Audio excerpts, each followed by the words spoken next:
সম্প্রতি অনুষ্ঠিত হয়ে গেল ফিল্মফেয়ার, যেখানে হাজির ছিলেন রূপা গঙ্গোপাধ্যায়। আর এই ইভেন্টে রেড কার্পেটে দাঁড়িয়ে তিনি রূপকিনী মৈত্রর দারুণ তারিফ করেন।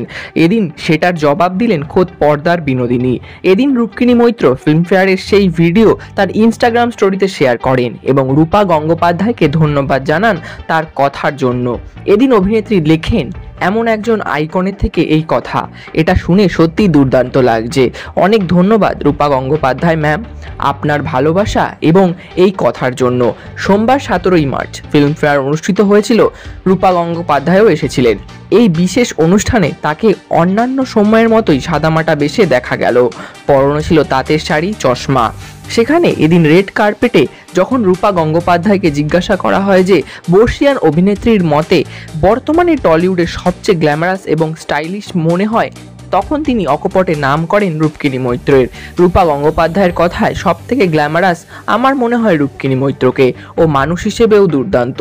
রূপকিনী মৈত্রকে দর্শকরা রামকমল মুখোপাধ্যায় পরিচালিত বিনোদিনী একটি নটির উপাখ্যান ছবিতে শেষবার দেখেছেন নাম ভূমিকায়। আগামীতে তাকে দেখা যাবে হাঁটি হাঁটি পা ছবিতে, সেখানে তার সঙ্গে থাকবেন চিরঞ্জিত। অন্যদিকে রূপা গঙ্গোপাধ্যায় এখন মূলত রাজনীতিতেই মনোনিবেশ করেছেন। বিজেপি অভিনেত্রীকে বহুদিন পর দর্শকরা মেয়েবেলা ধারাবাহিকে কিছুদিনের জন্য দেখতে পেয়েছিলেন। সেটার পর আবারও কিছুটা বিরতি কাটিয়ে তিনি শীঘ্রই পর্দায় ফিরতে চলেছেন। তাকে আগামীতে দেখা যাবে রঘু ডাকাত ছবিতে। এই ছবির শুভ মুহূর্তের দিন তাকে হাজির থাকতে দেখা যায়। এরকমই নিত্য নতুন আপডেটের জন্য আমাদের চ্যানেলটি সাবস্ক্রাইব করে আমাদের পাশে থাকুন। ধন্যবাদ।